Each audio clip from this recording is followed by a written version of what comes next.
ქართული ოცნების პარლამენტი დაჩქარებული წესით განიხილავს სისხლის სამართლის კოდექსში ცვლილებას და თანდართულ კანონპროექტებს და მარიხუანას ან კანაფის შეძენა შენახვისთვის სასჯელს ამკაცრებს. ახალი ინიციატივის თანახმად 6 წლამდე პატიმრობა ემუქრება მას, ვისაც სცენარე კანაფს 10-დან 155 გრამამდე, ნედლ მარიხუანას 10-დან 140 გრამამდე, ხოლო გამომშრალ მარიხუანას 5-დან 70 გრამამდე აღმოუჩენენ. ნივთიერების რაოდენობრივ ზრდასთან ერთად სასჯელიც იზრდება. 155-დან 750 გრამამდე კანაფის, 70-დან 250 გრამამდე გამომშრალი და 140-დან 500 გრამამდე ნედლი მარიხუანის შეძენა შენახვისთვის პატიმრობა 5-დან 8 წლამდე იქნება. 8-დან 20 წლამდე ან უვადო პატიმრობა დაემუქრება მას, ვინც 750 გრამზე მეტი კანაფის, 50 გრამზე მეტი გამომშრალი და 500 გრამზე მეტი ნედლი მარიხუანის შეძენა შენახვისთვის იქნება ბრალდებული. გარდა ამისა, დამატებით მკაცრდება ადმინისტრაციული სასჯელი. თუ კი აქამდე მცირე რაოდენობით მარიხუანის მოყვანისთვის 500 ლარამდე ჯარიმა იყო გათვალისწინებული, ახლა კანონში ჩაიწერება, რომ ადამიანს დააჯარიმებენ 500-დან 5000 ლარამდე. პატიმრობის შეფარდების მაქსიმალური ვადა 15 დღის ნაცვლად 60 დღე გახდება. ქართულმა ოცნებამ პაკეტს პირველი მოსმენით მხარი უკვე დაუჭირა.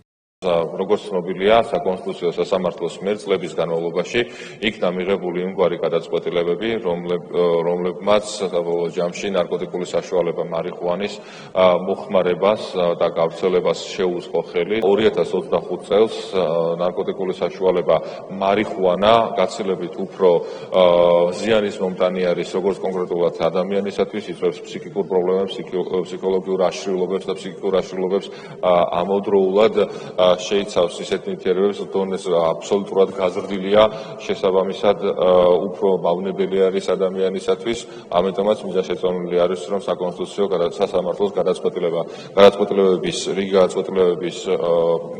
გადასინჯვა მოხდეს, წარმომადგენელი ცვლილებები არ ეხება მარიხუანის მოხმარებას, მაგრამ ცდილდება ამ ნარკოტიკული საშუალებების შეძენა შენახვასთან დაკავშირებით, კულტივაციასთან დაკავშირებით.